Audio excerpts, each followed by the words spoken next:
মাকাসিদুস শরিয়া নিয়ে আমরা এই ঘরানায় চট্টগ্রাম অঞ্চলে যদি কথা বলি, কেউ কখনো এ ধরনের বসে ডিসকাশনের আয়োজন করেছে আমাদের জানা নাই।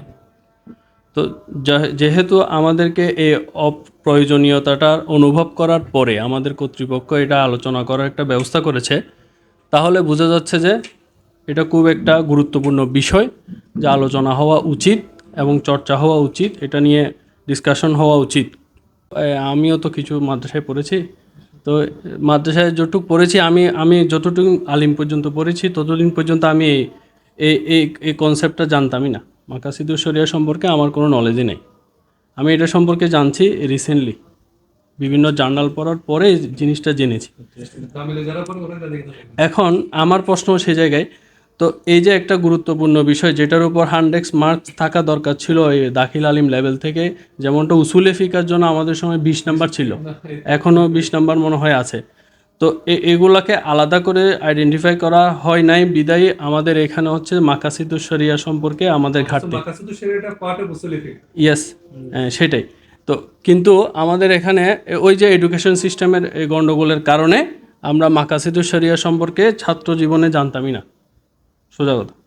এখন এটা নিয়ে যখন স্টাডি করতে হচ্ছে, দেখা যাচ্ছে এটা একটা বিশাল হিস্ট্রি আছে, এটার সাথে অনেক কিছু রিলেটেড আছে, এটার উপর অনেকগুলো গবেষণা হয়েছে, আমাদের দেশেও হয়েছে। আমিও 2টা বই পেয়েছি অনলাইনে, তারপরে একটা আর্টিকেলও অনেক বাংলায় আর্টিকেলও পেয়েছি অনেকগুলা।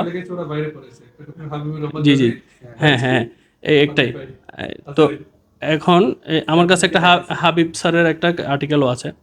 তো বিষয়টা হচ্ছে ওই যে আমাদের ইস্তেহাদের দরজা বন্ধ হয়ে গেছে বা খোলা আছে, এইসব বিষয় নিয়ে আলোচনাটা আসতেছে আমরা এগুলো না জানার কারণ।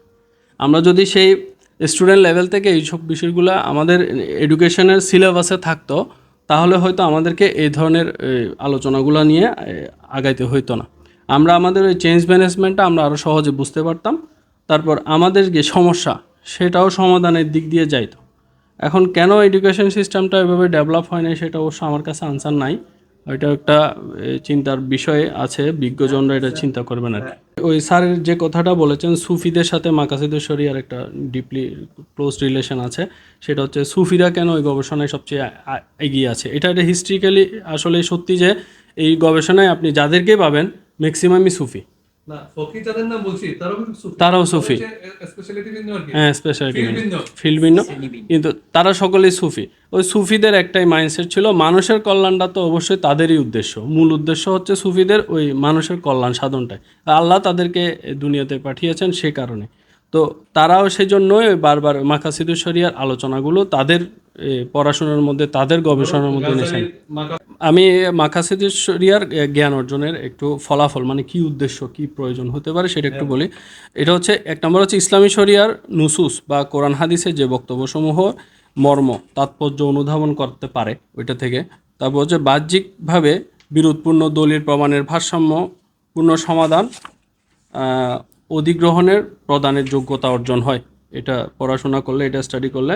তারপর যথাযথভাবে ফতোয়া দিতে সক্ষমতা অর্জন হয়, এটা হচ্ছে একটা গুরুত্বপূর্ণ ইম্পর্ট্যান্ট পয়েন্ট শরিয়ার। এখন এইটা তো আমাদের এখানে তো মাকাসিদুস শরিয়া আমরা বলতেছি কামিল পর্যন্ত, কেউ পড়ছে কিনা জানি না, তাহলে আমরা কামিল পড়ার পরে মুফতি তো কেমনে হতে পারি কেমনে হতে পারি। তারপর শরিয়ার বিধিবিধানের অন্তর্নিহিত হিকমত ও তাৎপর্য, যেটা স্যার বলছিলেন খুব ভালোভাবে, তাৎপর্য উদ্ঘাটন করার যোগ্যতা অর্জন করতে হবে। অর্জন করাই কিন্তু এটা পাঠের মানে মূল উদ্দেশ্য হচ্ছে এটা। তারপর আরেকটা হচ্ছে শরিয়ার মৌলিক ও সার্বিক মূলনীতির সংরক্ষণ। এই মূলনীতিগুলো সংরক্ষণের বিষয়ে সম্পর্কে জানার জন্যই মূলত মাকাসিদুস শরিয়াটা আমাদের আলোচনা করা জরুরি।